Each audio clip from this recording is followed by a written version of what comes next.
Let's go, everybody. Hello and welcome back to another episode of the LA Poker Roundup. It is November 18th, 2024, and this is episode number 64. And as you can tell, we have a very fun guest with us this week.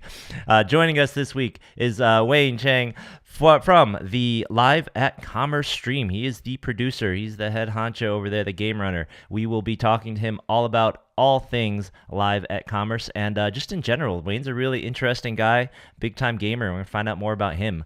We do have a few other things to talk about this week, but that's going to be a bulk of it. Derek, what else we talked about this week?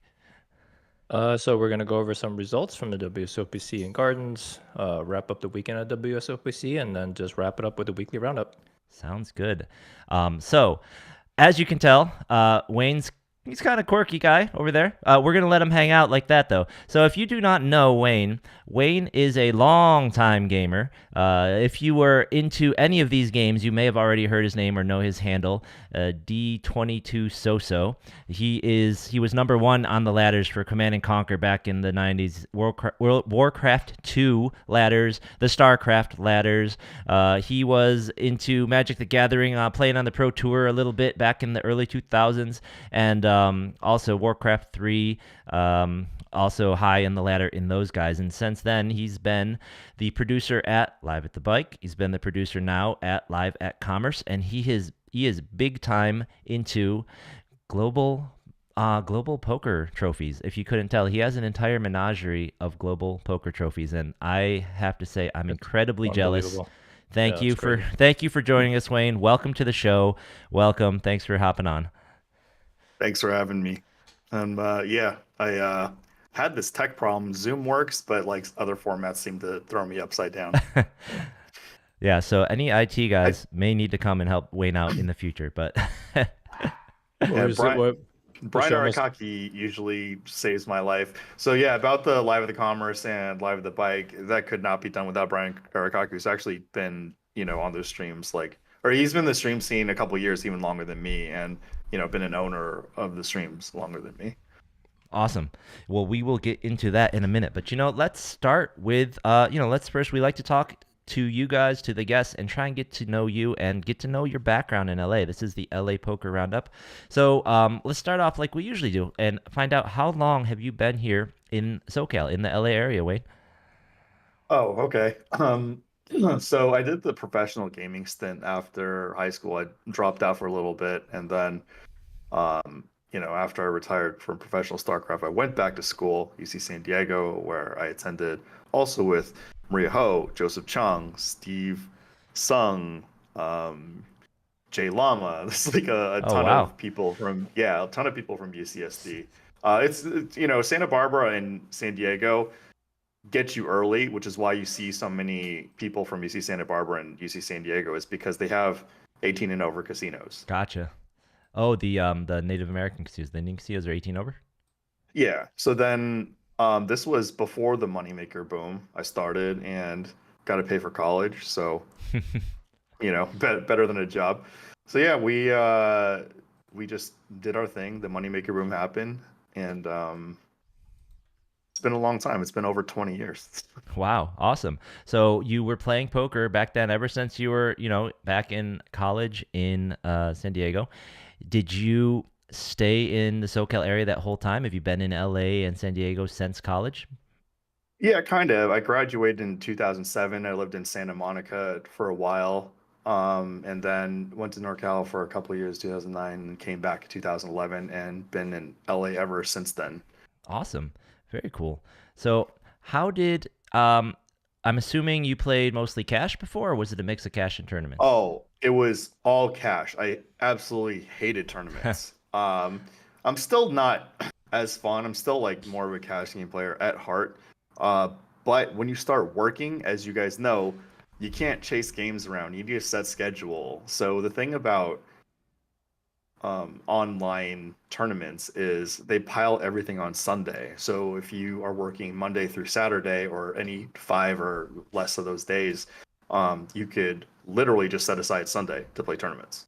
Yep. So that's when I started, and there was some. Anyway, I set out to basically win $100,000 on global poker and stream as much as I could. So I probably streamed at least a third, maybe even up to a half of um, my play. And earlier during the streams, Dylan Lindy from Run It Once, he's a good friend. He just came on for like an hour, and basically, I'm not new. Like I've been playing online poker for like 11 years and live for 20 plus. So all I had to do was like listen to them talk and extrapolate information, and then just shut up. It's still poker. Nice. That's awesome. So how then did that kind of cash game grind? I'm assuming you played a lot at the bike. How did that turn into a gig at being the producer for Live at the Bike? Okay, so I've been a high stakes pro basically since the moneymaker boom, and then I went broke in like I don't know, 2012 or 13. And when you go broke, like Ugh. you know, you have to be accountable. Like, yes, I had family problems that made it very difficult to navigate, but still, like, if that same situation happened to me today, it wouldn't have happened.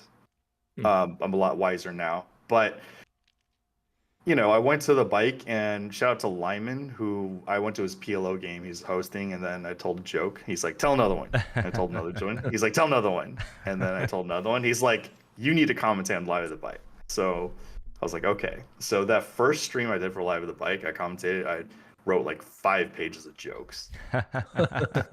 That's hilarious.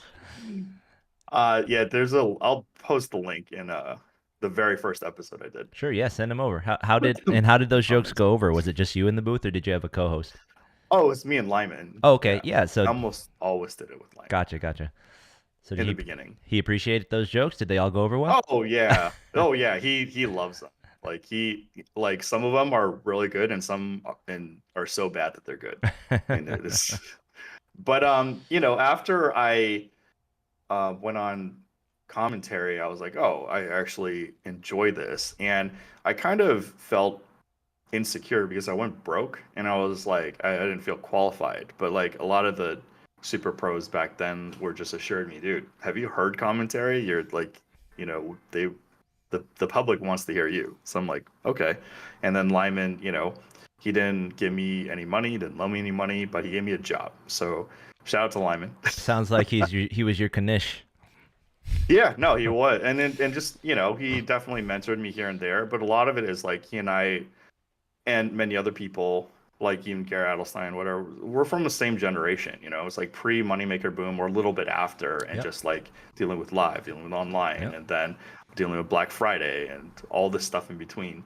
So, we know the variables that a poker pro went through, and every passing year there's going to be more and more people aspiring to do it, but they didn't have that kind of safety net when things were easier Yeah, and right. more accessible. So that's where it started, and I was, I played. I was a firm believer, I still am, that commentators should play in the show first before they commentate, so you understand like what's going on. So one of the things that I noticed is, I'm not the best live read person, but I do have some of it in me, and exploitative live reads. So what I noticed is, I would do like a play that was like decently deviating from standard, and the camera didn't pick up what I saw, like not even the angle. Forget like what like actions or words or whatever I saw. The camera straight up doesn't even pick up like what I see. So that's something that I translated back to commentary, and I was like, yeah, like if somebody does like a weird move, they could be just completely live reading exploitative. Yeah, I heard you actually, I think, make that exact comment on the Final Table stream the other night. Yeah.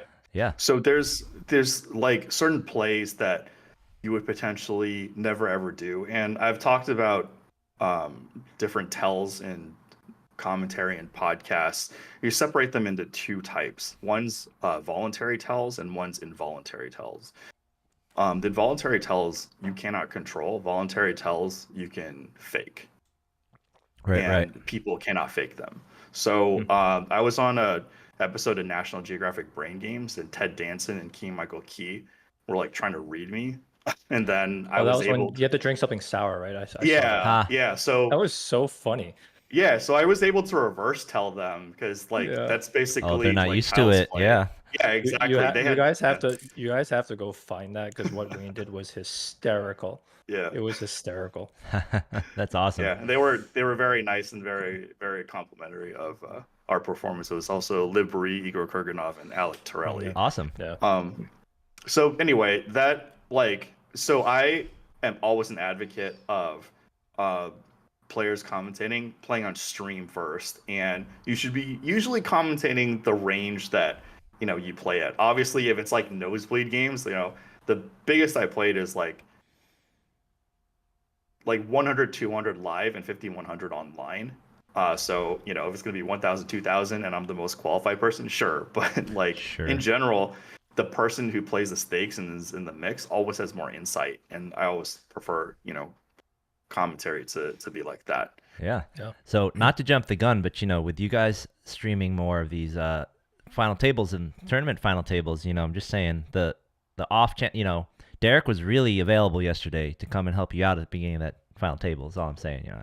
I was still sore from not making the table this close, but I, I'm w- I wish I hadn't. just saying I wish Derek I was hadn't very left. available. That's all. I mean, he's. I wish I hadn't left because Yeah. I would have been 'Cause I'll- there and able to do it. I definitely am making the next one. I'm not going to miss it by 4 people again, but just say we're around.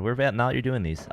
But no, Yeah, no, I mean, they're scheduling stuff with you Oh, guys. for Like sure, for originally, sure. you guys couldn't do weekdays, Yeah. but I want to shout out you guys. Like, you guys are doing a great job. I Thanks. can't catch everything live, as you know, but I'll catch as much as I can in the replays. And Frank, who does the photos, does an amazing job on Instagram because it's like yeah, he's this is fantastic. what needed to be done in like the last 2 decades, which is like the regs. Like I recognize the regs from like X years, like Adam Swan's a good friend, Jared Greiner, Matt Salzberg, whatever, tons of people, and there needs to be these records of like that person was there at this tournament, and then it goes all the way back. So shout out to your guys' operation. Yeah. Thanks, man. Yeah. Thanks. Yeah. No, it's been super fun getting to know more of the players around here. And trying to highlight them. And I love seeing them on your stream. You guys have a lot of our tournament pros in your stream playing the cash game. So, but we're jumping ahead. So now you're commentating on Live at the Bike. How did you become a producer? And then,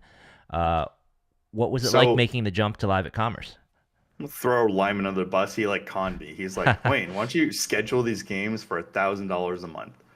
And I was like, okay, how hard can it be? And literally, high stakes scheduling is the hardest part of this entire operation. And so many people are surprised. And I guess like I didn't know how hard it was in the beginning too, but it's literally the hardest process. And Brad Wilson, who does Chasing Poker Greatness, he was like, why? And I was like, because people don't have money, and they if they're going to play a game, they want to play with a certain pool. Like, nobody wants to be, forget the worst player, nobody wants to be like the 5th best player in a game.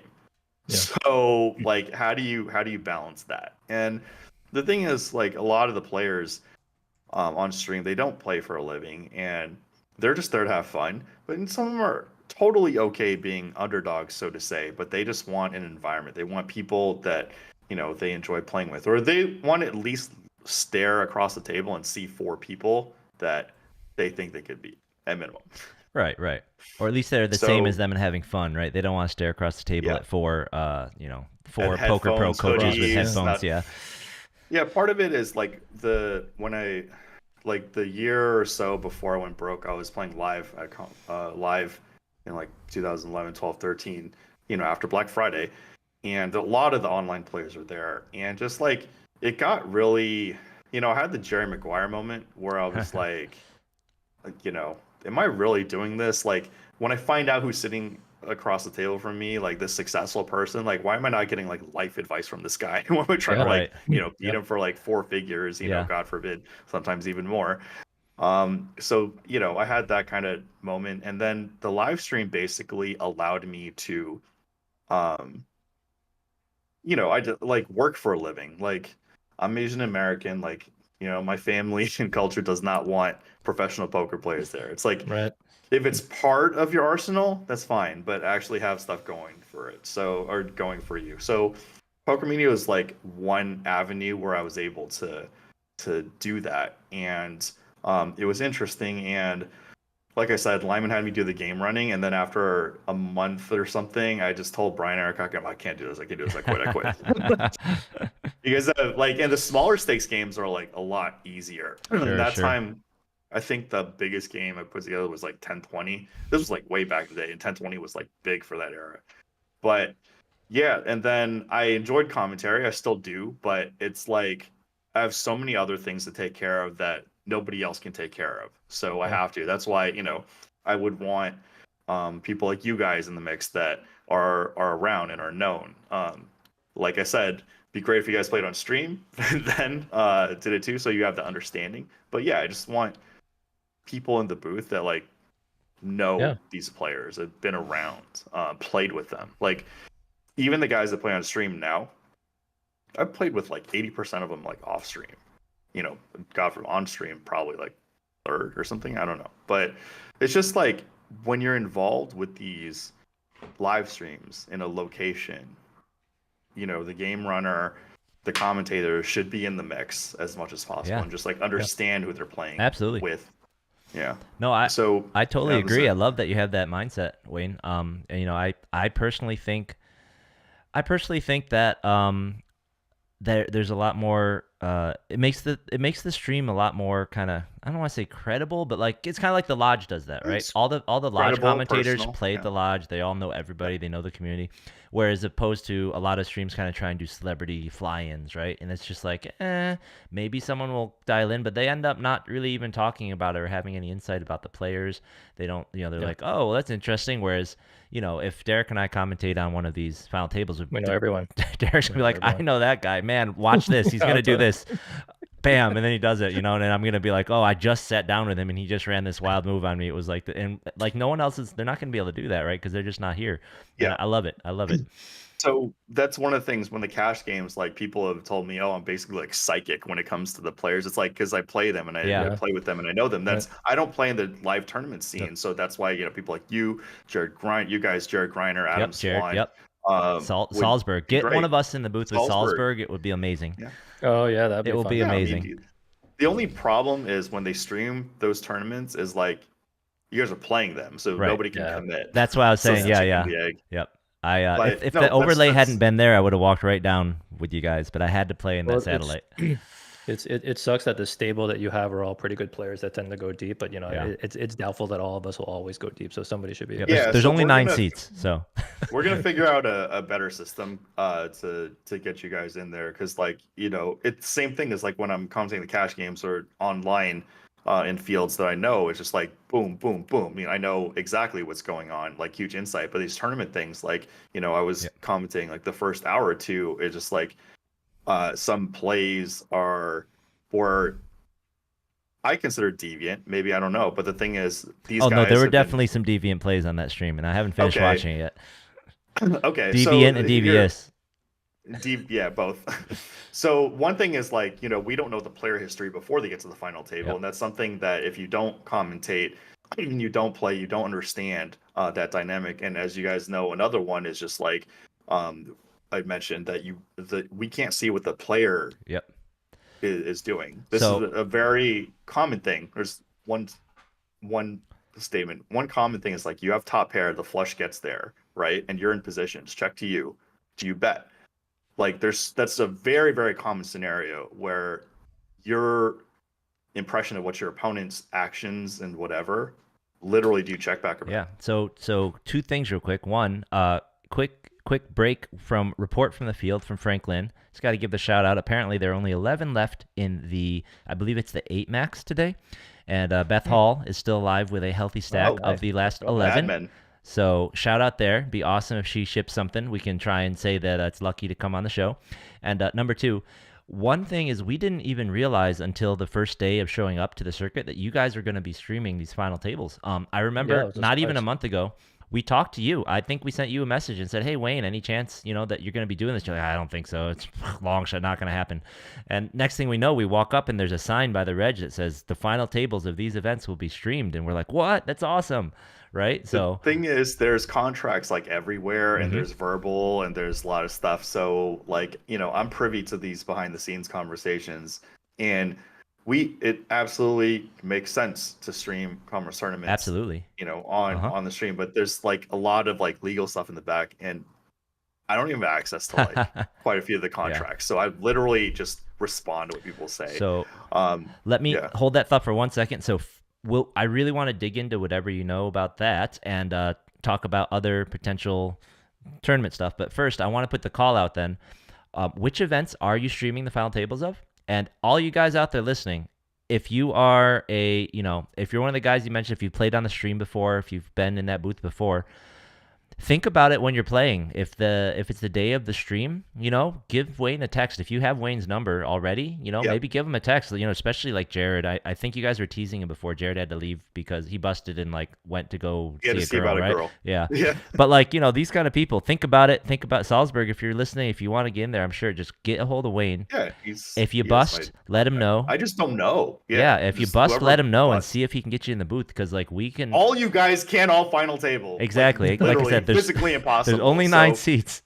Yeah. Yep. And whichever one is a good chance that whoever he can get in there is the one who finished the closest to the final table or not, because we're gonna come in hot. I would have come in hot if I didn't go and play that satellite. I would have went down there so hot. I would have been like, damn it, Wayne, I just busted 3 places ago. That guy shouldn't be there. That guy shouldn't be there. That guy sucked out of me. I don't know what he had, but I know he was bluffing me, and it would have been great. It would have been great radio.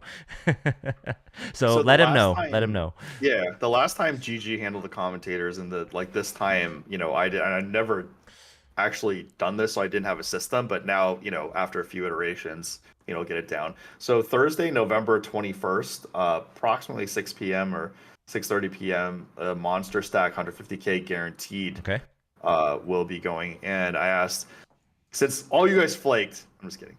No, I love Benita. Benita, Counter-Strike world champion. She's been in the mix with content, and she'll be commentating. And Phil Locke and I should be commentating the main. That's okay. So you Monday, have those locked up. Okay, November 25th. Yeah. What is not locked up is Sunday, November 24th. I think it should be like 6:30 p.m. too.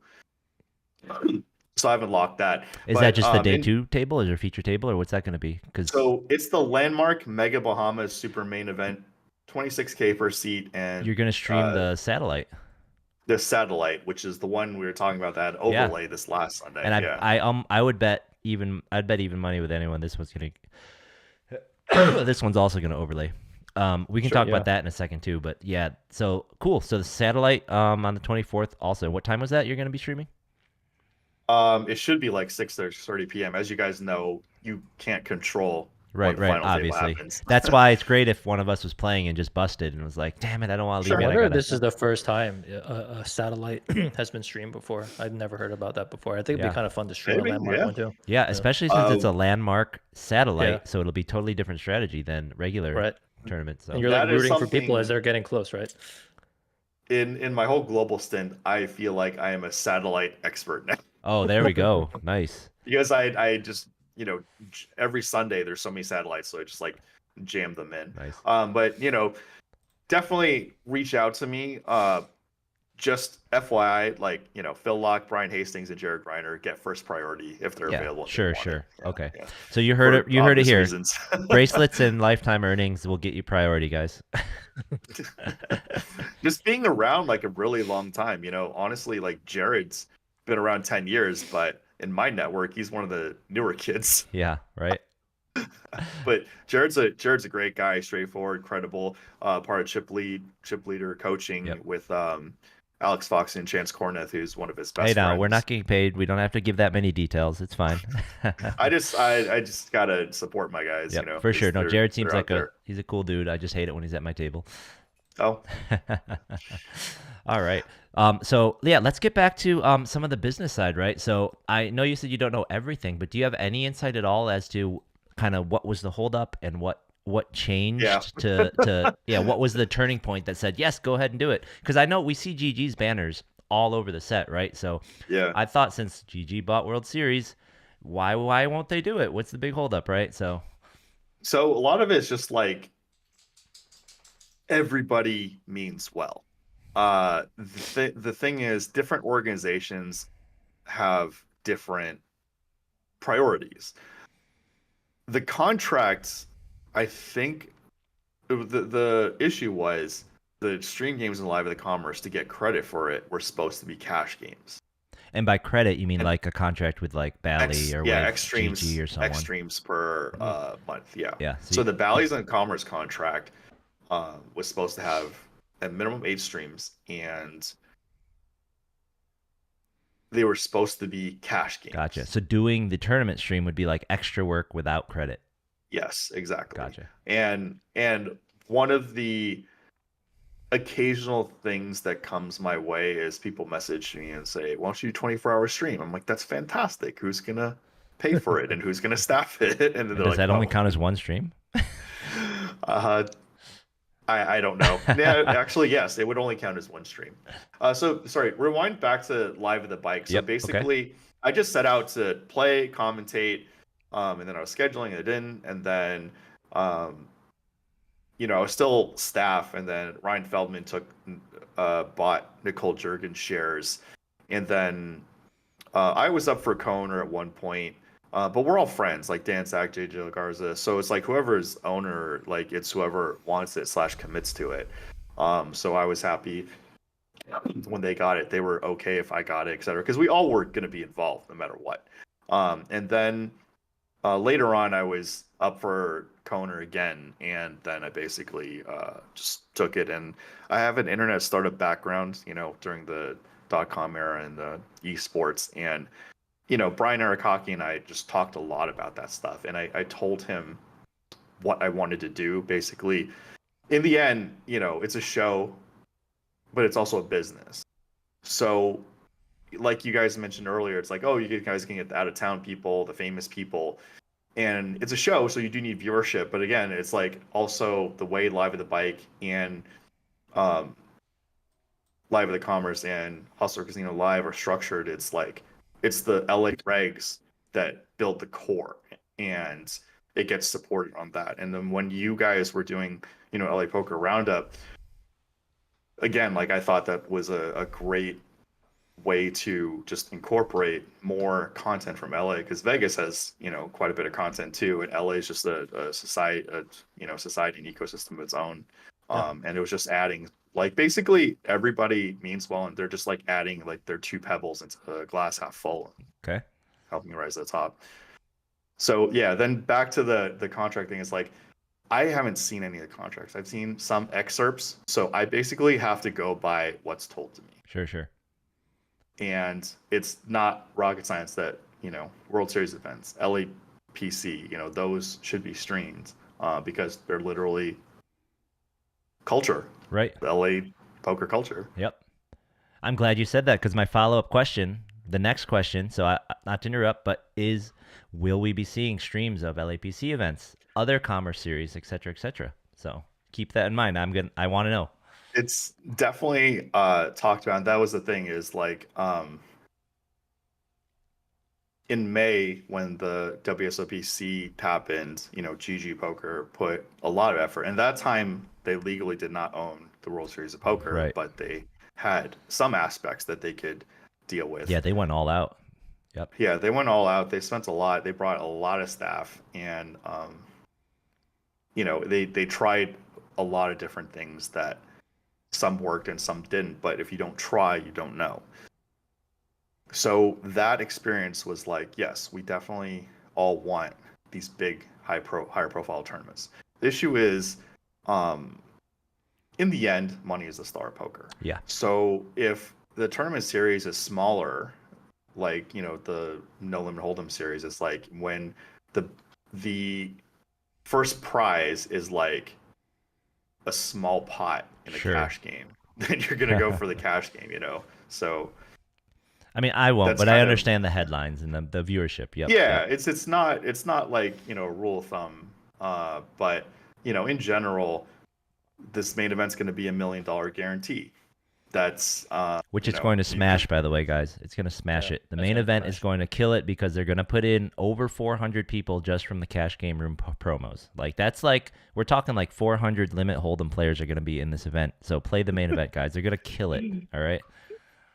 Well, I'm not supposed to name the guy, but at least one of the Limit Hold'em players was a crusher in tournaments online. Well, I'm not saying that they're all bad at tournaments. I'm just saying they are. They are from On average. they are On from there. average.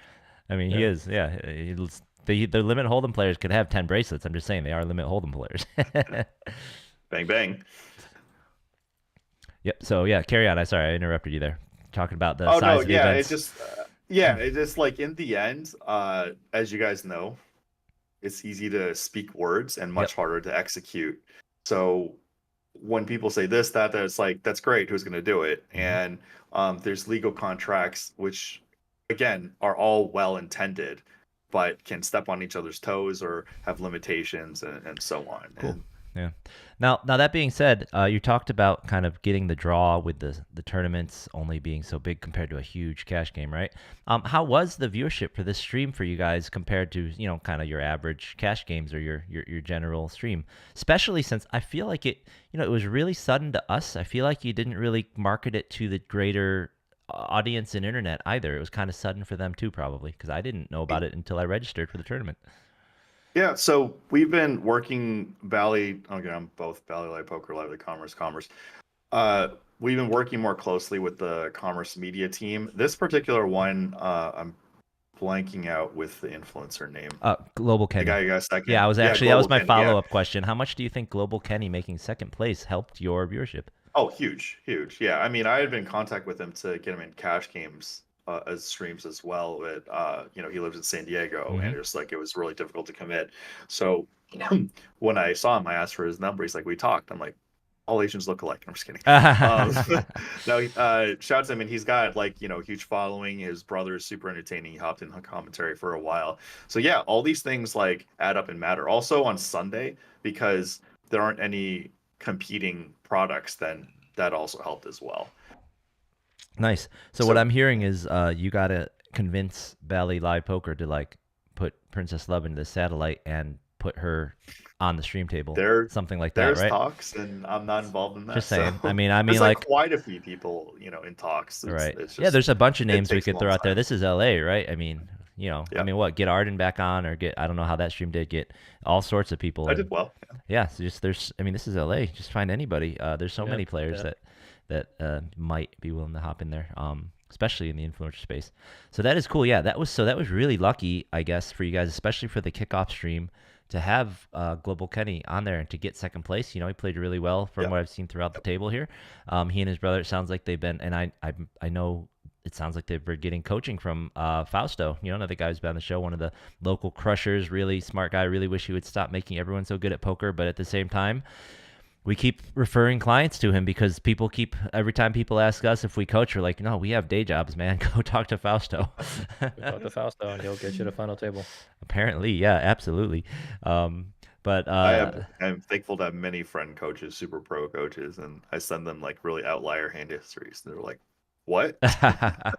You know what? Actually, thinking about this, if Wayne has his global poker streams up online and he's just shipping trophies left and right, maybe some of you guys should be watching that for your own coaching. You probably He's going to show you how to win tournaments. I mean, the viewership was very low, and I don't mind, because the thing is, I just wanted, there aren't many poker achievements that really translate to expertise and mastery, and an online graph is one of the things that is legitimate. You could input your own data on your phone, about how much you're winning, or Hendon Mob is only gross, it's not net.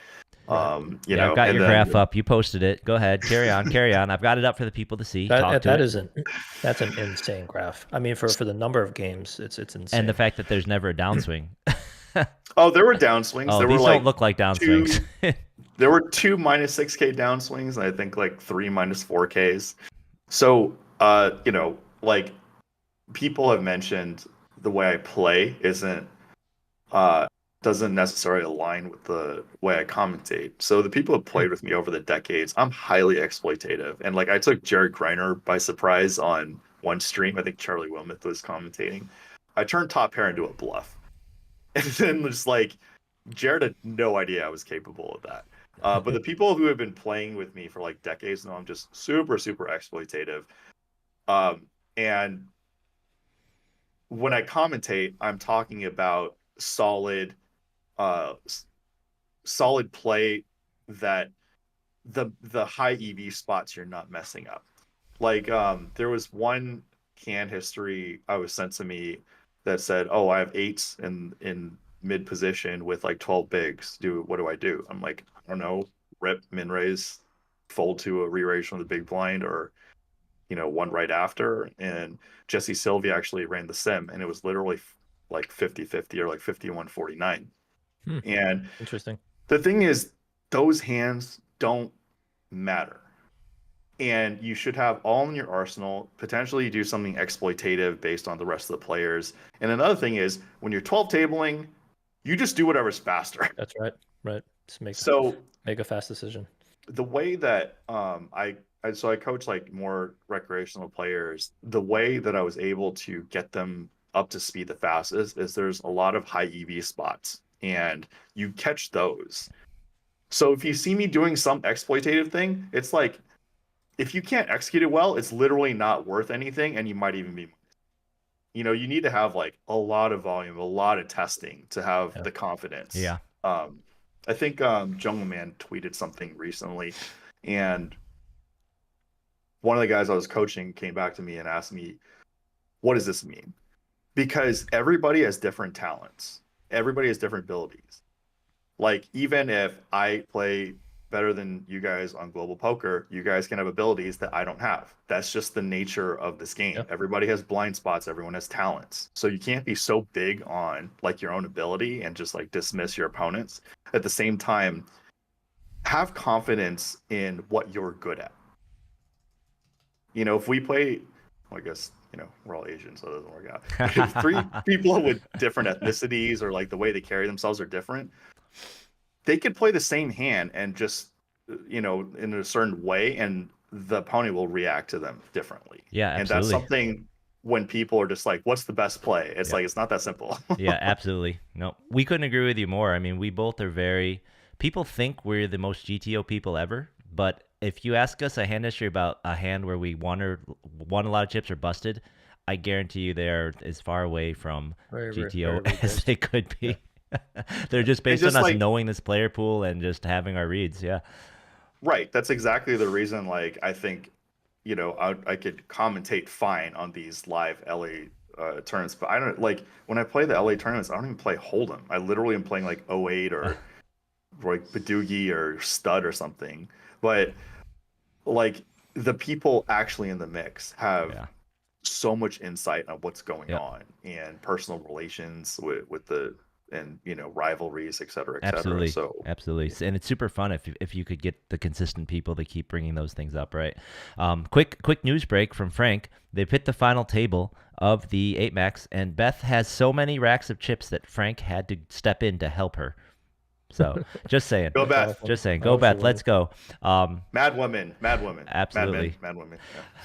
So coming back, just to kind of wrap up a little bit on the live at Commerce segment, could you do you have any favorite streams that you guys have done? I mean, you guys have been streaming now for it's been about a year. How long has it been now? I'm a bad person to ask, because you can ask the staff. I'm so stressed, but then when the players start playing, I'm just like, okay, like I could actually take a breather. Gotcha. Because the most stressful part about putting the games together is the lead up. Like, once they start playing, it's like whatever, the poker takes care of themselves. Of course, they need some help here and there, but the commentary, I'm biased. So like, I've been commentating with Phil Locke, I've been commentating with Brian Hastings, and those are the things that, when you have 20 plus years of history, it's, very interesting and unique, because you get to commentate on different eras, how poker's evolved.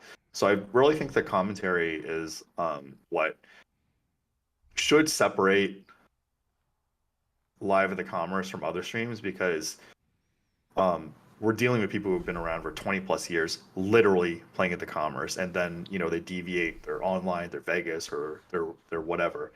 But then as for the guests, Masato is a very good friend of mine, and he's come on, and he had a huge stream. So and I just want to say, I really love what you guys did in the commentary there, getting Peter in to do the dual language commentary. That was fantastic. I thought that was a great idea.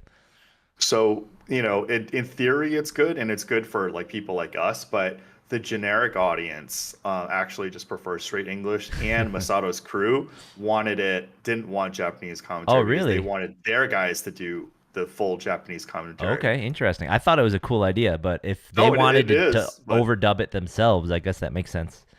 this is all the trial and error stuff that you don't realize because it's like for us, it's super cool to have somebody bilingual and fluent in both to do Man, it's them, just so LA. but you're not actually pleasing either parties.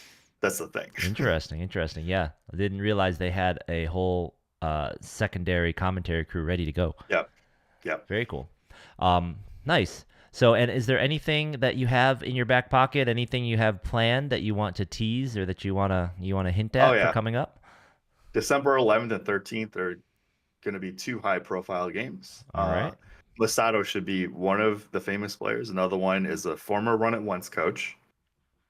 I can't say more. In fact, I don't know much more, but he will be releasing training material on a different poker site, and he's pretty Interesting. famous. Okay. He's pretty famous. All right. So mark your calendars, guys. December 11th and 12th, right? December 11th and 12th. Oh yeah, Phil Lock, Jennifer Tilly are locked in on different days, and Okay. then we're just gonna have our usual suspects. I'm hoping Hoodie Allen comes out. Shout out to Craig Tapscott. He's reaching out to Ninja. Awesome. Our whole team's on it. Yeah, they should both go. It's just these things are hard and Yeah, absolutely. take a lot of effort. All right, mark your calendars, guys. Those are going to be two big days on the stream. All Yep. right. So I want to pivot just a little bit to some news that we saw. We usually cover a couple news articles here on the show. Unfortunately, I don't think. Do you have our stream up on another screen? I'll have to read this to you. I'll have to read it to you. I'm going to share this with everyone back who's watching. So this is on a Poker News article. And just recently here, it says poker has gained global recognition as a mind sport by the International Mind Sports Association. Are you familiar with them? With your gaming background, I thought maybe you would be.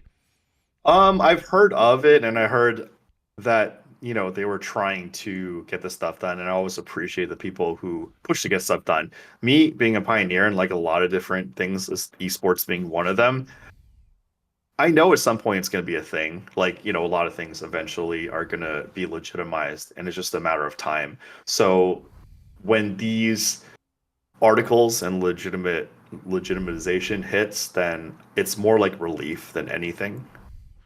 Some things can't be proven, and something like this can be. So Yeah.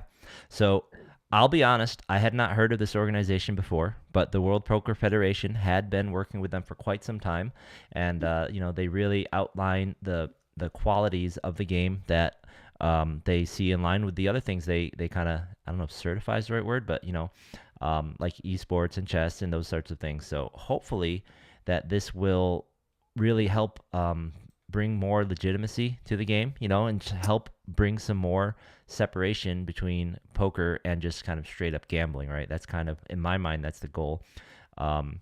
This article's great. It has kind of a little bit of history of what happened. I am not sure personally what this will bring for poker, but I'm optimistic that this is kind of just like a domino. So hopefully that will. Yeah, I think the reputation that this kind of brings, it does a couple of things, right? So number one, the legitimacy. What happens if this starts getting spread a little bit more across academia? It was already doing that, right? There's all these like yes, little subtle things that can kind of happen, as well as then like when we have to go to court, right, for any sort of thing around like legitimizing online poker. The biggest argument that this is a game of skill is a big reason, right? Why these things get legalized. So there's so many soft things that can happen from something like this. yeah, but definitely like the live casinos are. They wouldn't want the online casinos around, so it's not. This is true. Yeah, it's a lot of Politics, it's a lot more yeah. than meets the eye. Yeah, so it's just like when you read articles, you see something in the news. It's easy to pass judgment, and when you're not in the inside, the analogy I used was doing brain surgery by just looking at somebody's face. So things are really, really hard, and just people who just look at things and try to come up with things without being hands-on. Let's be honest, even though poker is very skill intensive, we're still staring at black and red rectangles. This is true. That's true. I mean, they are still I just think cards. There's only 52 of them. Yeah, I mean, it's a huge milestone, obviously, because something like, StarCraft is easier to prove that's a skill-based and competition game, and then games of variance, it's tougher, like Magic the Gathering or poker, what clearly there is. And again, that's why have the graph. And another achievement that Brian Hastings brought out is just like lobbying, the guy who sits in the lobby online or even live. Like I was talking with a legend from, I don't know, like 2009 to 13, who literally lobbied Commerce. I'm not going to reveal his last name, but his first name's Neil. And I just reconnected with him a couple weeks ago. And he literally was the last man standing in that 10-20 NL Commerce game for so long and so many days in a row. Shout out to Neil. Nice. Yeah. He was a prop and he didn't even know it. No, he's a gladiator, sounds like. Yeah. Very cool. So yeah, with your gaming background, we have one more topic. So I imagine all of your extensive gaming background and all of your love of games is what kind of led you to develop what you've got the sign on the back wall there for Two-Hand Hold'em, right? So why don't you tell us a little bit about the backstory of Two-Hand Hold'em? What is it? What's going on? And then I have a video here of you explaining the rules we can play when you get to that point.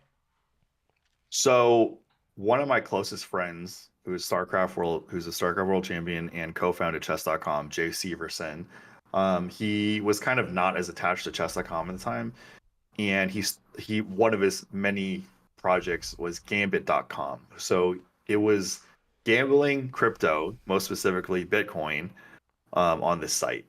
And then he ran into regulation, security issues, blah, blah, blah. But he asked me if I had any games that I designed to put on there. And the first game I designed was called Chains, and it was like good, but I was like, it's not like an all-star. It's one of those kind of like college projects that is really good, but it's not going to make a splash in the world. So I designed like around 25 games to put on there, and Wow. one of them was Two-Hand Hold'em, and I was just like, this is a hit.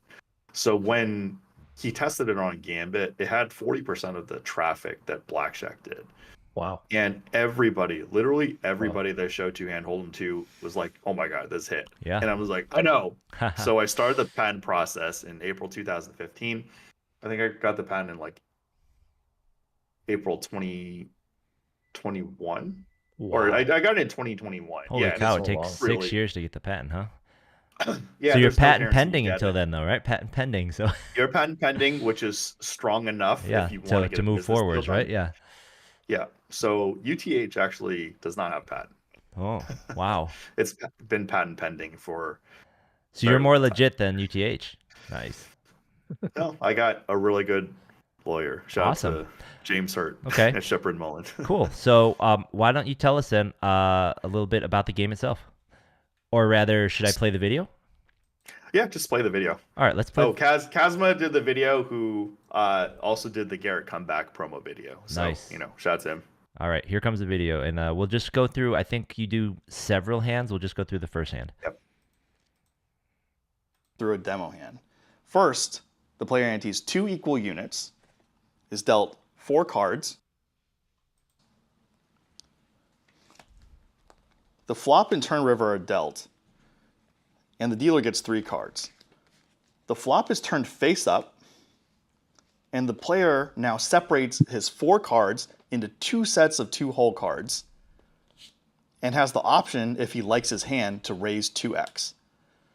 In this case, the player is going to raise both hands 2x.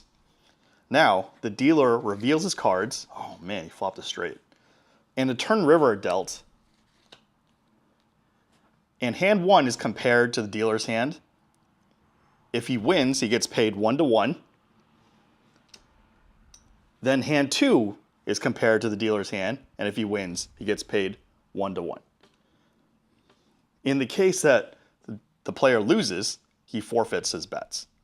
Easy. Nice. That, where's the bonus, though? I have to ask, where's the bonus for the Royal Flush? I mean, that has to pay like 400-1 bonus, right? If you wager on the bonus bets, there's going to be 4 of them. Gotcha. So Oh, I see. It's 200 to 1. Oh, what a ripoff. Yeah. No, I love it. It's super simple if you know Hold'em at all. If you and so many people do, and we all know Hold'em itself is so easy. What strikes me is this kind of looks like a combination of Paigo and Ultimate Texas Hold'em, which seems cool. It seems fun. It's like Paigo where you get to do a little bit of like maneuvering with your hands, and there's still some unknown with the turn and river. I like it. So 40% of the traffic of blackjack. That, like, just to compare, With no promotion, no teaching them how to play, just and just for comparison's sake, what was the next closest game to blackjack that he had on there? I actually don't know, because this was the one that I paid attention to the most, and this was his site, so I have to ask him for the. You must have done some research in casino games, right? Do you have any idea what the kind of ratio between, like, say blackjack and like Paigo is in a regular casino, that kind of thing? It's so Nevada every month releases the revenue for each casino game. Just the revenue. I believe Baccarat is by far the highest. I think penny slots come in like number 2, and then blackjack is like number 3 or 4. I'm shocked. I thought slots would be number 1. Yeah, Ultimate Texas Hold'em doesn't even touch the like top whatever. Like definitely not top 10. Man, that's really interesting. With Baccarat yeah. being so high, I'm very annoyed that California's laws don't let the casinos take the money then, because maybe if they were, we could get better, not comps, but like they could balance out and spend more money on poker with Baccarat making all that money. Dang. All right. Oh, they do. Like if you're behind the scenes and you actually are affiliated with these operations, you see how things are distributed. Well, California is not the casino itself is not allowed to take the winning of it, the house winnings, right? The bank does that, and the casino can't be the bank, right? So that's what I was saying. Yes. Yeah. Okay. So cool. Yeah, with two-hand Hold'em then.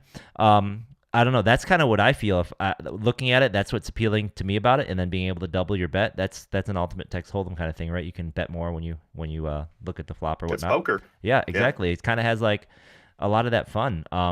For sure. I don't know. I haven't played it before. Derek, have you jumped on and tried to play this with Wayne for? So I have not. It does look fun. I've been streaming with people, like I streamed with like Brian Hastings, Lyman, Gary Reyna. I know I'm going to stream with like anybody who's up for it, like and just like put into YouTube Shorts. Shout out to AI. Cool. So do you just deal the cards like in front of a camera, or do you have like a web app that people can practice on? So Casmus, there's a web app. So it's PLAY2HH.com. So everybody can practice there. Okay. I'll show the link down below. But also, this with the stream, like Casmus did when I set up, and basically I'm on a Zoom call, which I'm not upside down, and they just tell me how to play, and we just joke around because obviously I have like personal relations with a lot of those guys. Awesome. And then send us those links. We'll put them down below in the description. After the video goes up, we'll grab those and put them in the description, definitely. And now everyone can get hooked on playing for free on the website. But once that's done, when and where will people be able to play this in real life? I was hoping it would launch this month, but it's going to be a little bit delayed. So Eric Parson was gracious enough to give me a chance to launch in Maverick Gaming in Washington. It should be at Palace Casino, and shout out to Aaron Huang, who's spearheading the process. So I did have a license agreement with Commerce and starting with 2017. I still have it. It's just that they weren't approving new games since then, and it's. By they, you mean like the California Gaming Commission? DOJ, the DOJ, okay. They weren't approving, and the Indian casinos and California card rooms are, legally going back and forth. And as of now, the Indian casinos have won and are allowed to sue the California card rooms for.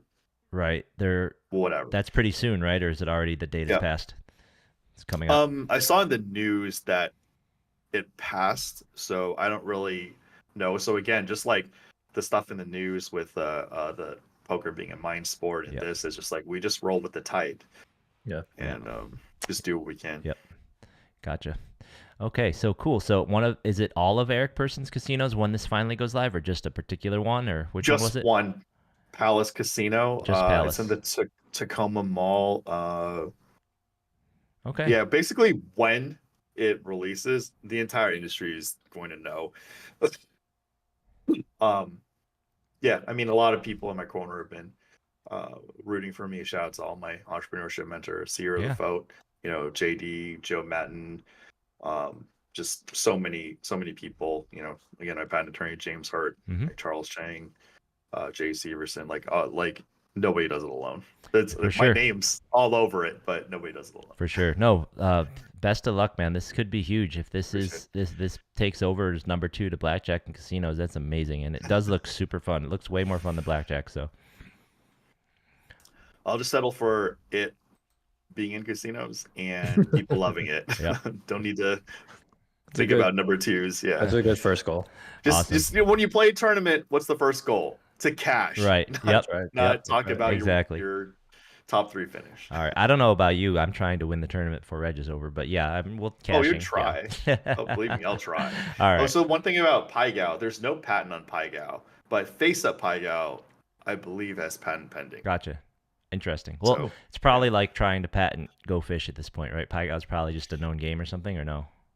you like the public can Google an article about it. The guy who introduced it to the casino basically just didn't have any intellectual property claim on it. So PaiGao and Blackjack, along with some other games, are literally public domain. Right. Well, I kind of just figured they were so old or traditional, maybe they would be Maybe. public domain, but okay. Well, Very cool. Baccarat's actually several hundred years old.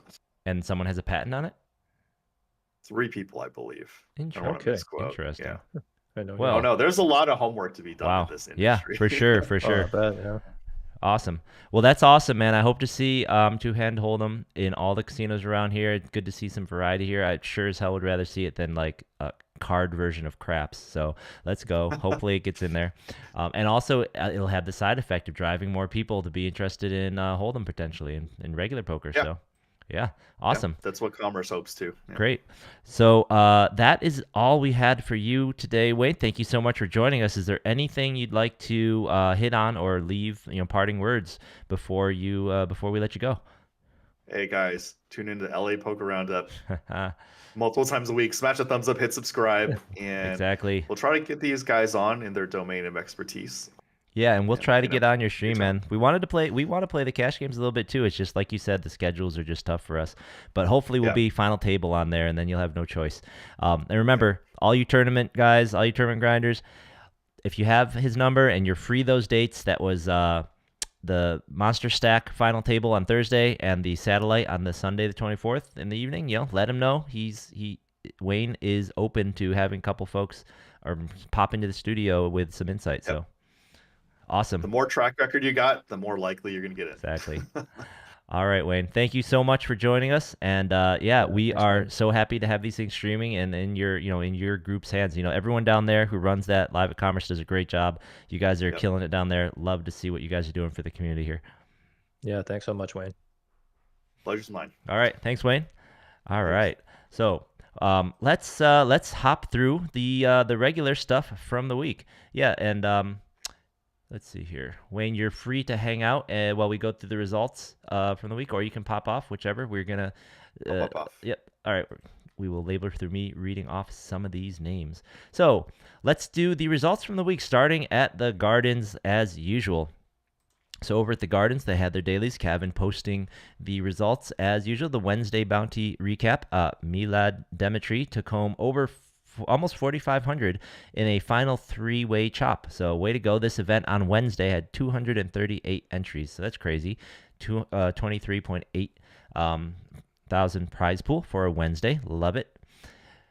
Moving over here Yeah, to these numbers of the Garden's always so bananas. Yeah. I feel like we just say it every week, but it's crazy. Yeah, and it's just, I think a big part of it, honestly, also, like I said, all the bounty money has to go right back in, and it's got to be a part of just the community. Everyone loves playing there so much. They just want to keep rebuying. They want to stay in the event. They get the bounties. They just want to keep getting in there and having fun because they enjoy playing there. They enjoy who they're playing with. It's great. This is what we need. The Thursday event, the 10K guarantee on Thursday at 196 entries. In an 8-way chop, Falco Fadakar took home 2,500 in a 8-way chop. Remember that name and remember that face because let's go to Friday.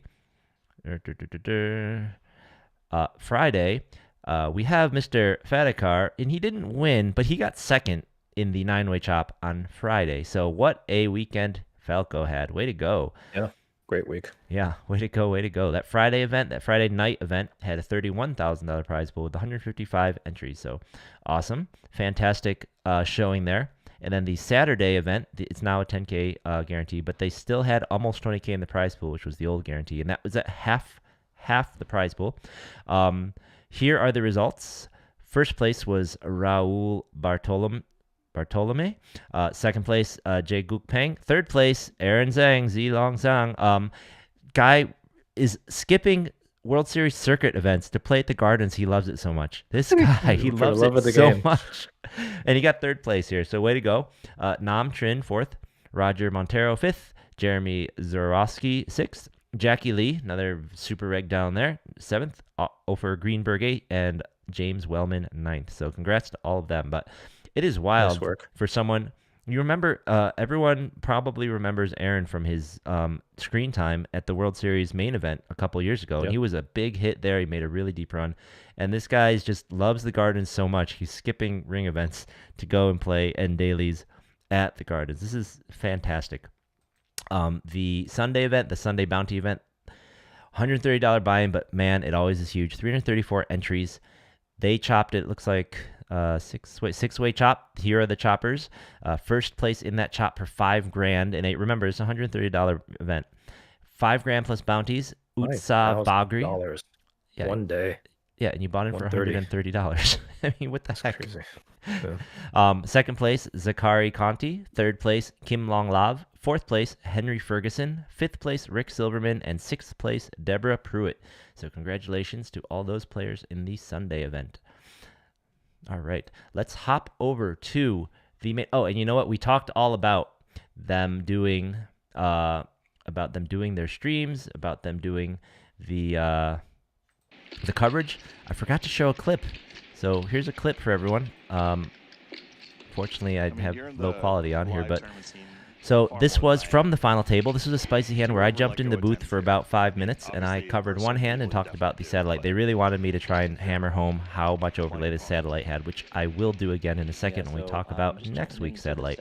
But this was a spicy hand where Kenneth, the eventual second place winner, and spoiler alert, close your ears if you don't want to know who won, plays a hand against Alex, the eventual winner, and honestly, he's going to look back and he might kick himself about this one because this was his chance to get rid of Alex, who eventually beat him heads up.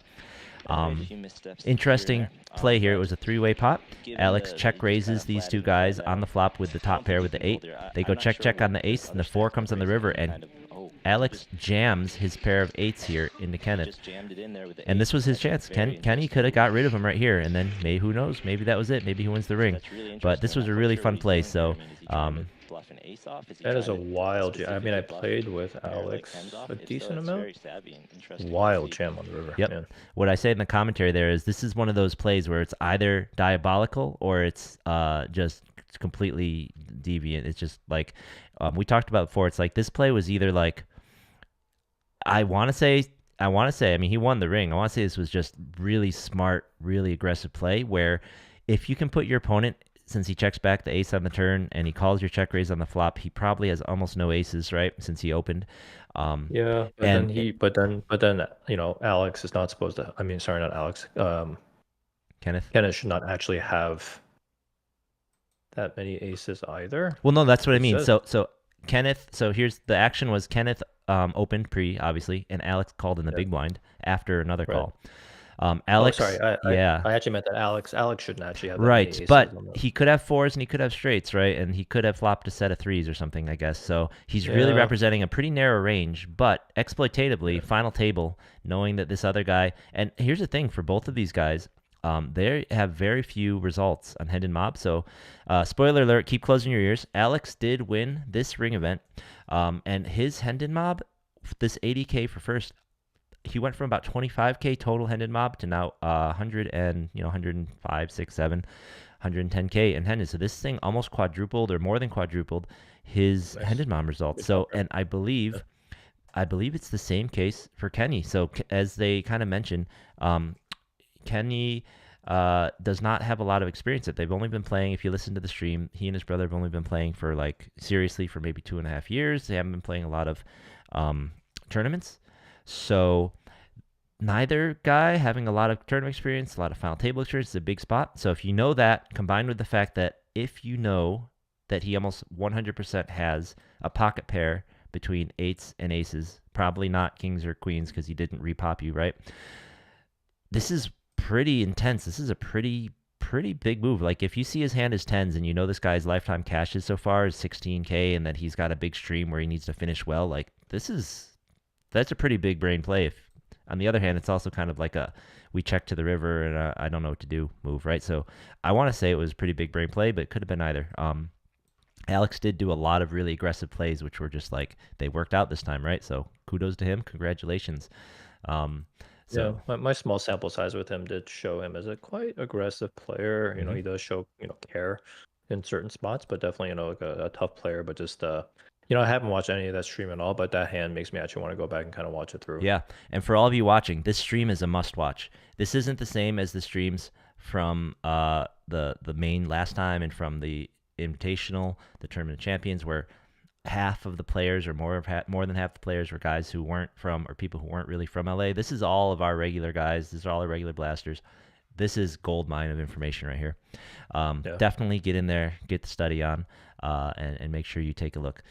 So let's go over some of the results. Let's take a look from our Instagram, from Frank doing his amazing work on the Instagram. Here is the winner of the one-day ring event number 4. So congratulations, taking home over 18,000 and the ring is David Singatiko. Apparently, David also has a bracelet to his name, so way to go. And good player. Yeah, put a lot of money with this guy. He's a very good player. Nice. Credit to Poker.org and Alicia for getting these awesome winner photos this entire series. So this final table was David taking the ring. Second place, Vikin Tojian. Third place, Yuval Schaefer. Fourth place, Robert Samuels. Fifth place, Rick Mechamil. This guy's been final tabling everything all month. Wow. Sixth Nice place, job, Rick. Nestor Hernandez. Seventh place, Q Lee. So there's Kwok climbing the leaderboards of our player of the year. He's got you beat, Derek. Eighth place, Douglas Lada. Ninth place, Rory Ho. And 10th place, Batoko Erdine. So congratulations to that final table. Other shout out to us cashing. We all cashed the 2-day event. And on that note, here is the final table, I believe.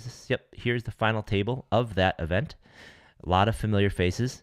Mike Nia, Mir, Mosh, Vong Do. I mean, these are all people that we battle with constantly here. And the final results here. Congratulations to Alex Avila. He took home the 86,000 in the ring. Second place was Kenneth Hirose, Global Kenny Poker. Third place, Jay Song, Commerce Casino Poker Pro Team. Way to go.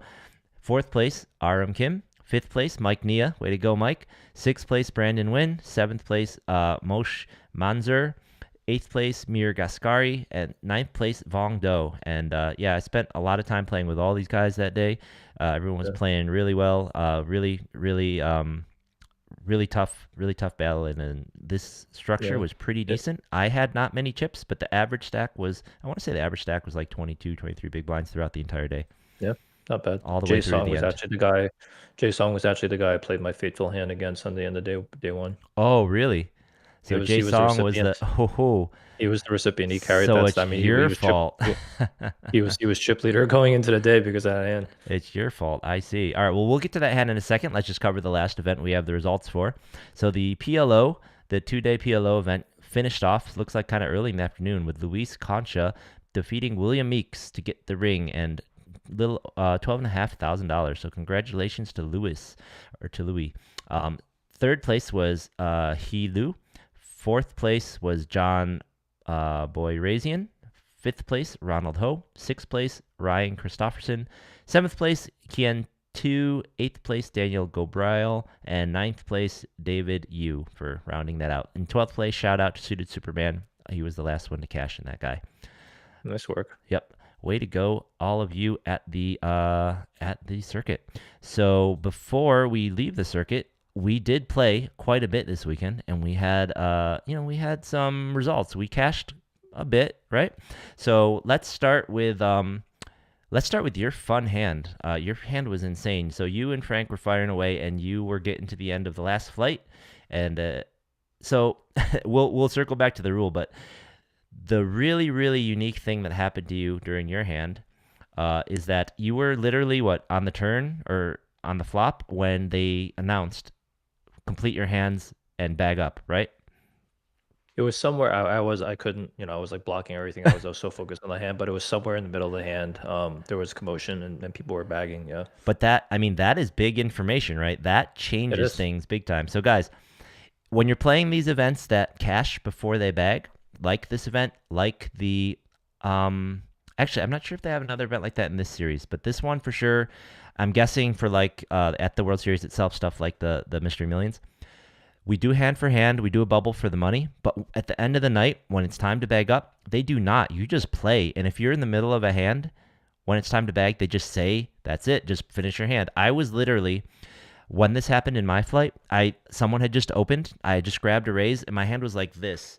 I'm like about to drop it, and they say, that's the last hand. Bag up.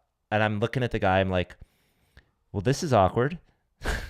Because I had them both covered. I had about 550K or so. The guy who opened had about 200. Vong Do is actually on who final tabled. He was actually on the button. He had about 200. And I'm literally sitting here with a 3-bet in my hand. I'm like, well, this is weird because now I feel like I should just jam because it's the final hand. And if you lose, you don't get to go to day 2. But I already have this many chips, so it's kind of, so I dropped my raise and we talked about it. And then Vong tanked on the button. He had like, I don't know, he had like ace 10 suited or something, and he tanked for a long time, and we talked about it. I'm like, I've never been in an event where literally the bubble just broke during our hand, and now it's like, what do you do? It ended up being a $500 pay jump. The min cash in our flight for that last spot was about $1,300, and the min cash on day 2 was like $1,800, right? Now, we had no idea how much that would be, but that's pretty big for that phase of the tournament. It is. So, like, it's actually a pretty big bubble. We just didn't know it. So, it's so weird. All right. So, with that setup, your hand. Yeah, actually, interestingly, I fired 4 bullets at 3 flights, and then I cashed in all 3. So I ended up like already like up money, just from like cashing. And World Which is, Series like, cashes really are double, so that's big. right, and they're double. Yeah, it was big. But yeah, so on that day, the very last flight, and this is my last shot at making it basically to day 2 because I've been bagging, but not making it to day 2. Yeah, you've been cashing but not bagging, yes. Yep. Yeah, I got coolered really bad actually earlier in the event with jacks against a set of 7s, although I probably should have found the fold on the river. But after that hand, I was actually really, really short, going, close to the bubble. And then I was able to like chip up. I think I got lucky on like 1 or 2 hands, but then I was able to basically chip up. I get to the last table and we were, basically calling it a night, and then whatever it was, like 6 or 7 more hands. And I was actually able to abuse that bubble a little bit and chip up even more, to the point where I ended up over 500K in chips when this last hand happened. So Jay raising the cutoff, and he was a little bit below me with like maybe 4. So what was interesting is after the hand, the Poker Org reported that he had 966K in chips. So I thought that we were a little bit closer to like 450 effective. But I guess I was like off because that's basically like 500K effective. Yeah. So I think that what if they got the Was count there any right, dead money? Any other people in pre-flop? I was the big blind. Okay. And no, and he opened and the Gotcha. small blind folded. So so I guess I was probably then closer to 540 or 550, and he was probably around like 480. He raised the cutoff. I called with ace 4 suited in the big blind, which was pretty standard. Mm-hmm. Flop came, and I have a decent amount of the volume with Jay. It's like he randomly just like is at my table a lot, and he kind of holds. I almost over never me. play him, honestly. Yeah, and he kind of holds over me a little bit, and it's just like he seems to get really big hands against me. I'm not saying he's not a good player, but he definitely holds over me, and I have this little bit of a sort of a thing with him where it's just like anytime I've tried to go a little bit aggressive with him, he's always had it. So it puts me kind of in pretty tough spots with him. He raised in the cutoff. Call with ace 4 suited in the big blind. He actually raised like 2.5x, a little bit big. Then on the flop, it was ace jack like 7 or something like that, rainbow. So this is an easy check call for me. A check call. The turn was a 4, and now I pair 2 pair. I thought briefly about like leading out because sometimes that's a good thing to kind of put like ace king or ace queen or something in a tough spot. But I decided to just go for a check call there too. But when I checked, he actually like the way he bet seems so strong. And he bet like 80% pot. I'm not going anywhere, so I just because he's definitely doing that with like ace king, ace queen. So then I called, and then the river was some kind of blank card like a 3. No flushes came in, but the 4 on the turn did put a diamond draw out there, so there was a backdoor diamond draw, but that didn't make it on the river. So then I check and he just insta shipped, and the way he shipped was so freaking strong, and I was like, oh my god, what's going on here? So I was already planning on just like check calling, but then the way he did it, then I went in the tank. This is also when I realized that everybody was bagging because again I was like so zoned into the hand that I didn't notice, but then I just like look up and everything's like going all over the place. I'm standing up trying to figure out what's happening. I probably even did a bad thing. I actually like talked about my hand, Tim. I was like, I don't know if I can fold 2 pair, man. I shouldn't be doing something like that.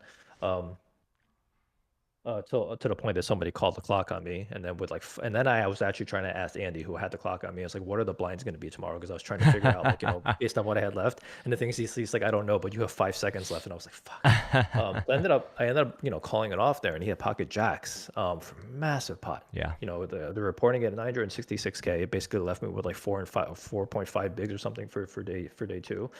Brutal hand, like right on the last hand of the And night. that put him second in chips, I think. He comes in at second at chips now. Yeah. Oh, is that what happened? Yeah, someone else had already had 1.5 million. And like 500K, even though it was like an average stack, was a very healthy stack. A lot of damage you can do, and that's basically the stack that I had. Yep. Right up until that crazy last hand happened, and ended up like busting. Actually within the first level on day 2, it was just it was really really brutal. Yeah, they rounded up on every flight, so the average stack was actually more like 440 or so, but. That 500 is totally would put you in the upper half of the stacks. Right. Yep.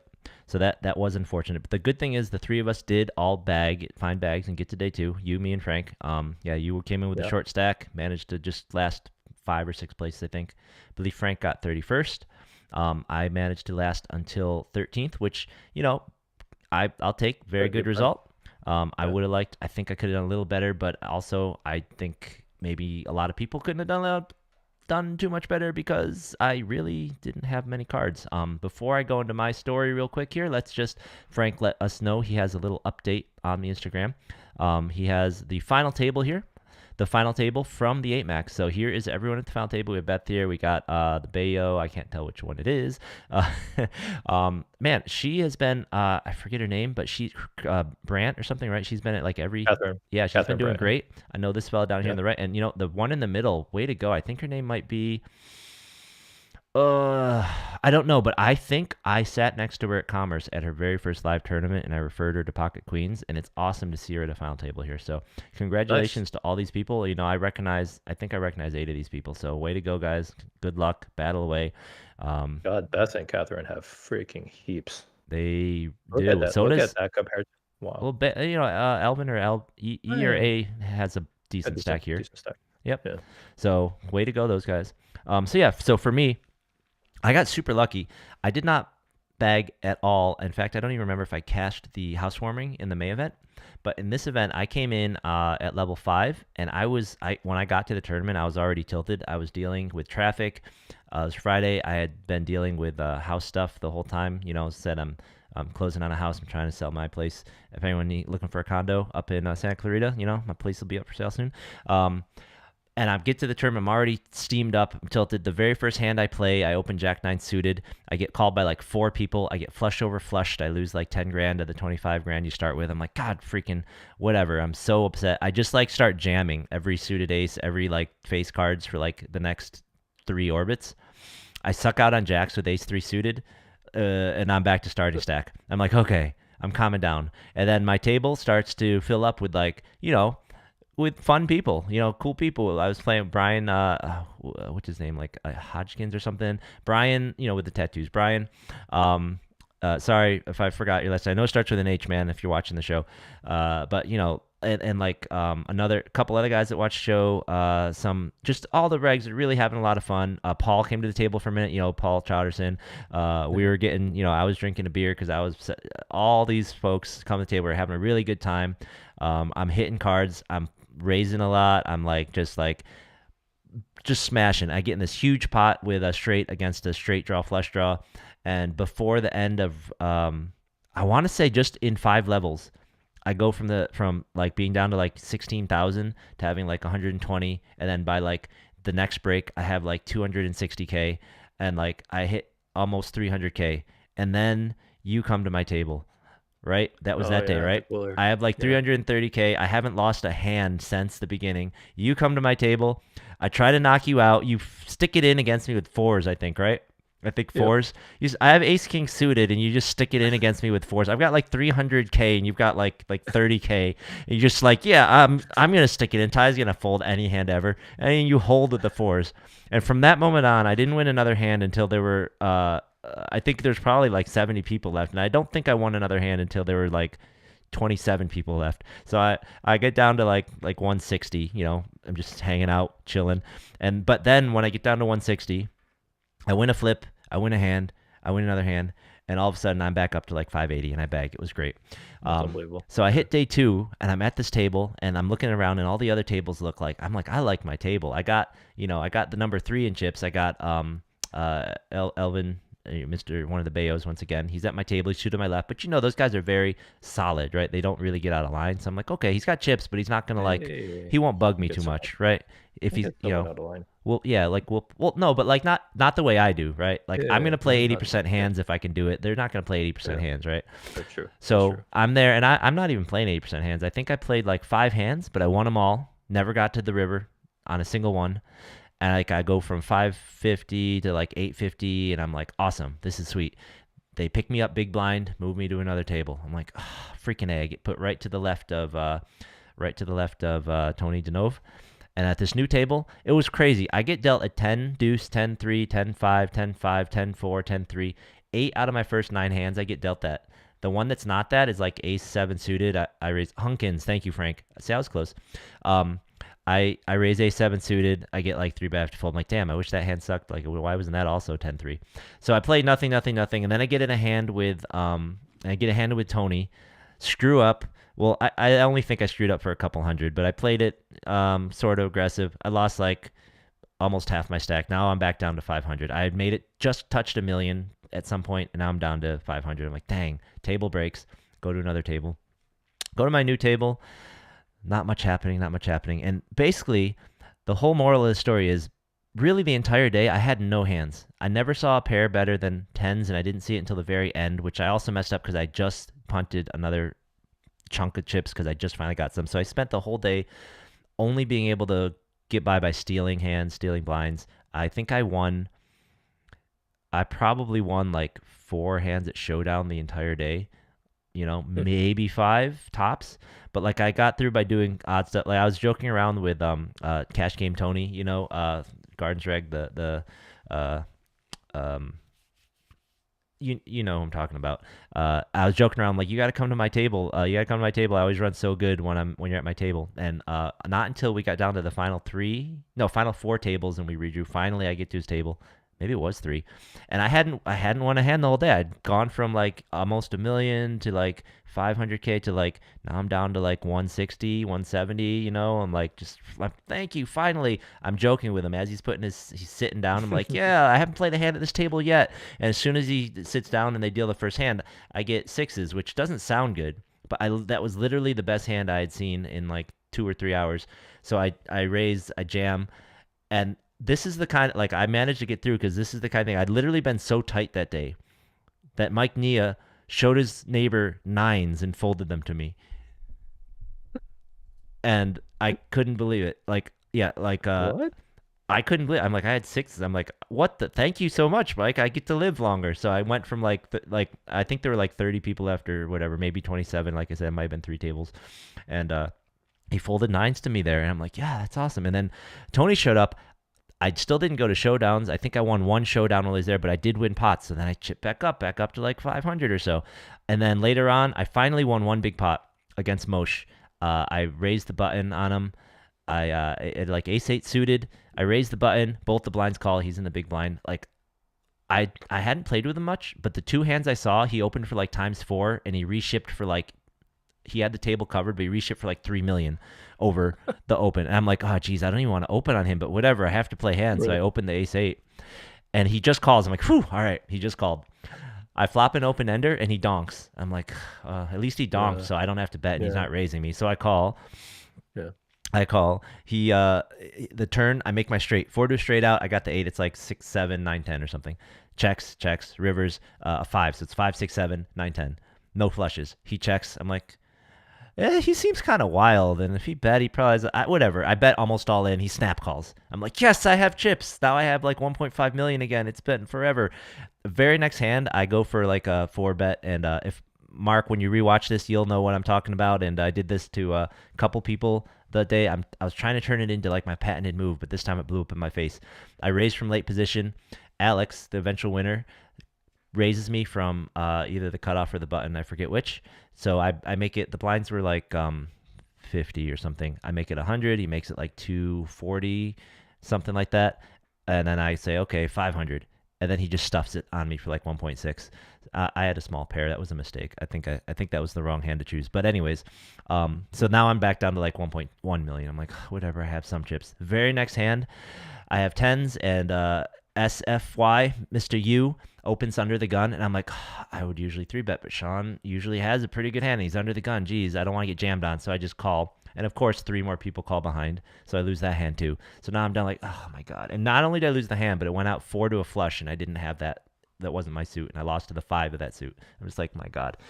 So now I'm down low again. And then, I jam 8s, and the big blind has kings, and I'm out, which is annoying. And I'll tell you why, because at my table, the only other 2 times I saw kings, they both got cracked.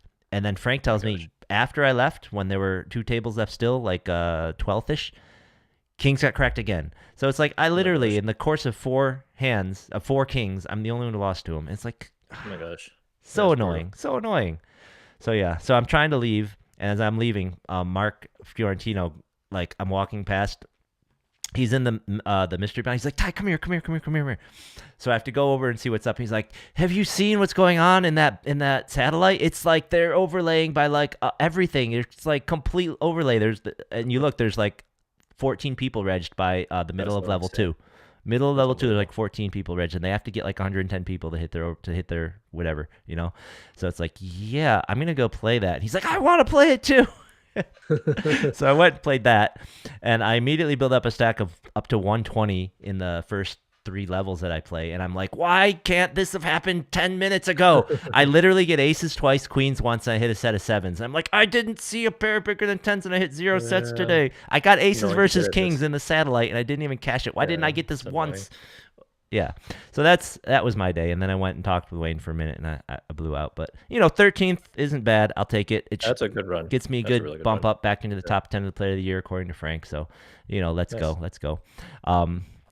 I just wanted to point out a few other little things about the World Series circuit that people may not be aware of. So if you haven't gotten to the end of one of these days, be aware they redraw the tables at 3, which is we're used to, but they also redraw them again at 2, and then they'll redraw for the final table. So there's a lot of seat shuffling when you get to the last couple tables of these things. And when you play in the ones where you cash before you bag, they redraw at the end of those days. So we're used to, the end of a day you bag up, there's no redraws because the tournament continues. If you cash before you bag, they're going to redraw. They treat it as a separate tournament. With that, and also, World Series, you can't chop like bracelet and ring events. They won't help you. You have to unofficially chop and do it all with handshakes. So just so you know, be aware of that. The other thing, shout out to Mark again for pointing it out to us. We yelled about this last time when the circuit came, but they have inserted dinner breaks into a couple of the day ones coming up. So if you're going to play the monster stack tomorrow, or if you're going to play the main event, there are dinner breaks in the schedule, so be aware, be planned, just be ready. Is Wayne sleeping? I don't know. He looked pretty pumped up when he left us, Brian. If you need to get a hold of him, I would just reach out. He's probably up.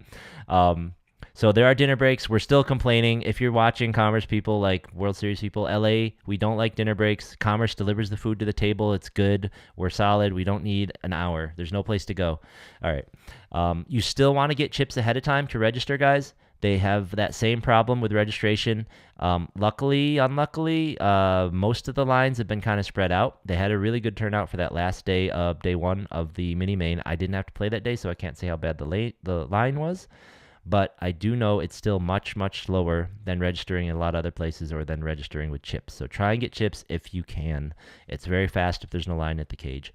Also want to shout out, just in general, the coverage for this event has been really fantastic. And, I'm not just saying, obviously, Frank has been doing the best job getting the coverage, but I'm not just saying with just Frank. So the coverage for this thing has been really good all around. So shout out to Frank, obviously, for getting his coverage. Shout out to the Commerce team. They've had a guy standing there with a notepad throughout the thing, getting hands. Shout out to everyone else collecting photos and videos, seeing Cairo running around with his camera, getting video. Shout out, obviously, Wayne and his folks getting this. And then shout out to Poker.org. They're the other ones covering this. They got a nice picture of the boys here, but Poker.org and their photographer, I believe Frank's been talking a lot with her. What was her name? Alicia, right? They've been getting great photos of this. If you didn't know and you've been playing, go to Poker.org site. They might have a cool picture or maybe not so cool picture of you. The ones they've gotten of me so far, not awesome, but yeah, Alicia Skillman. So some of them are pretty cool. Make sure you get on there and check them out. They might have caught something really neat of you that you can use for your profiles. Yeah, for sure. So that is pretty awesome. The other thing is that, I want to talk about our player of the year. So for these events where you can cash without bubbling or without bagging, you will not be getting, your name may show up multiple times in the results. You're not going to get points in our player of the year more than once. We'll just take your best. That's 3 cashes, man. Yeah, well, Derek, I'm sick of you gaming this system, so I'm nipping this one in the bud, all right? I'm giving you your 10-way chops. I was absolutely trying to cash without making day 2. That was 100% my intention. This is literally another Derek rule. I mean, you literally game the system the maximum. Min cash every flight and then bag the last flight. My gosh. To get maximum points. Like you literally I feel like this is more work for you to just, instead of just letting it through, because I feel like it's not going to happen that often. I feel like not that many people did what I did. Obviously it's not intentional. Like we're trying to make day 2. This is a little bit of extra work, but luckily I'm just going to have to find your name and delete it off the list 3 times. So that's going to be fine. Oh yeah, that's true, Frank. Wayne doesn't sleep, so I guess he's not sleeping. And then with this, the Bahamas satellite. So just to touch on that one more time. I am so positive this is going to overlay again next week. So this week it was a $1,400 buy-in. It was supposed to be 1 in 20 get a seat. Here's the thing. This event has 5 day ones. They take place from I believe the 12th through the 16th are the day ones of December. And then it goes after that, the day 2, 3, 4, 5 after that, 17th, 18th, 19th, whatever. But here's the thing. That's so soon. Next weekend, the Sunday is going to be like the 20-something, right? So you're going to have to make your arrangements to go to the Bahamas from here in like 3 weeks, and you're going to have to go the week before Christmas, and we're here in California, and it is a $25,000 entry. That's the draw, right? But you're going to have to pony up a $2,800 buy-in for the next satellite. The next satellite is twice as expensive. It should be twice as easy to get in, but man, this was the easy one to get in. There were 44 entries, 5 seats given away. So that was what, 1 in 6, better than 1 in 6 get in. So like a satellite where 1 in 6 get in and you're getting 20x your buy-in if you win. Like this was insane value. I'm so mad that I wasn't able to turn my chips into a seat. I'm awful at satellites, and once I got up to a pretty decent stack, I just went after the short stacks too much, and they chipped me down to nothing, and that was that. So that's on me. I'm bad at satellites, but the value in these things. And next week, no one's going to want to do that. People still don't want to go. The only way it's going to happen is if people understand the value. Near the end of Reg, Doug showed up. I think he showed up with 2 or 3 guys. He started putting some folks in, We were trying to do that. I mean, heck, we were trying to put our buddies in and be like, yo, if you can't quite get in, like, let me buy a piece. Just get in this. It's like we're all making money, right? So just can't even fathom. So if next week, if it's like 20 people, like, it'll be crazy. It'd be 1 in 4 gets in, like, right? Like imagine that. And Wayne's gonna stream it, so like this could be a sit and go where half the table gets a seat in a 25K entry to the Caribbean. Right. I do want to point out, if you have a passport to the free roll for the WPT free roll, that's from the 13th through the 15th. The 15th is when the final table is supposed to happen. So if you wanted to do the whole thing and you were to win that one or final table it, you would need to take like a red eye on the 15th to go to the Bahamas and play the last flight on the 16th. So the other thing is that the seats are transferable. So if you win one, you can sell it to someone else and they can take it, or you can give it to someone else. So that is how it works. Yeah, Brian, you should have been there, bro. They were giving away so much money. He said he was playing online, so much money, and I really think next week will be the same. And here's the thing. The World Series is the one covering the overlay, and they just do not care. I have a feeling they're just terrified that the real event's going to overlay. So as much as they can hide that overlay to look successful or be successful and take players away from the WPT is the goal, right? I likened it to someone at the table. They're like, oh, what are they doing? I'm like, it's like the first year of a restaurant. You're just hemorrhaging money, giving everything away, trying to get business. You just want to win. And then once you win, you can try and make money later, right? So that's what it's at. That's probably what they're doing. Mm-hmm. Oh, it wasn't supposed to be transferable, Frank? Oh, he's got the inside intel here. So they had to change it because nobody was literally in. No, that makes sense. If it's not transferable, there's no way to make money off it without going. And like I said, we're in California. It's only a couple weeks away. It's the week before Christmas. Like, this is not an easy thing for people to just do. And you have to have $1,400 or $2,800 to play a satellite. I literally only had that sitting in my pocket because I had just cashed. Usually, I only bring enough couple binds for the day, so I wouldn't have brought a lot of money. I remember when we first saw this on the schedule, I immediately questioned on the show. I was like, how many people from here are actually going to go? We didn't think it would get a lot, right? So, right. Yeah. Yep. So look for that for value, guys. All right. So this was a long episode. We had a lot of fun conversation with Wayne. Let's quick jump into that roundup.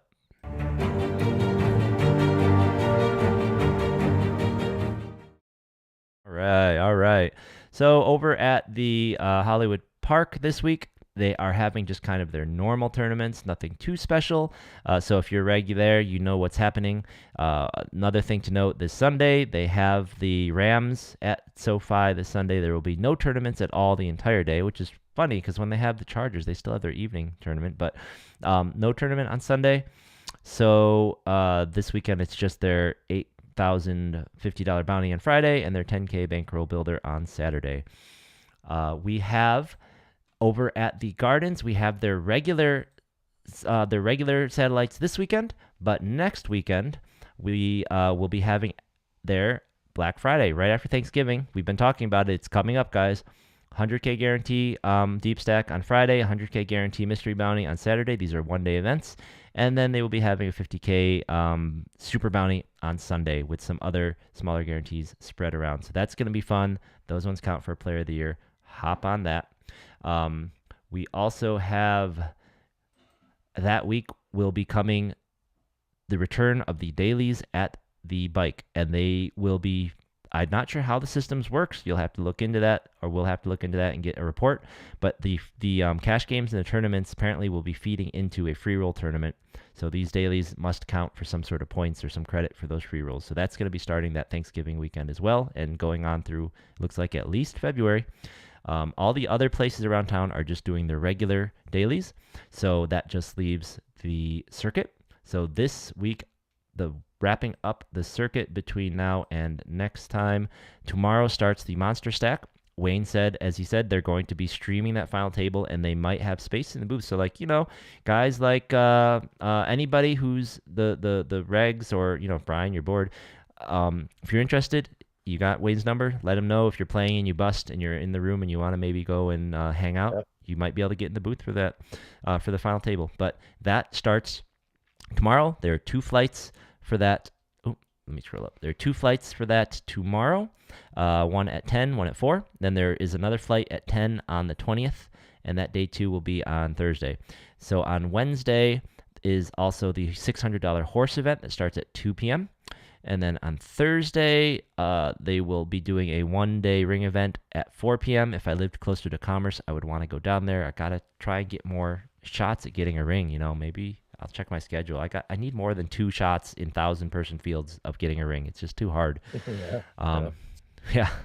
Also, though, the main event will be starting then on that Thursday. So on Thursday at 11 a.m. is the first flight of the main event, $1,700 buy-in, $1 million guarantee. It's going to smash that. Friday, another flight, 11 a.m. start.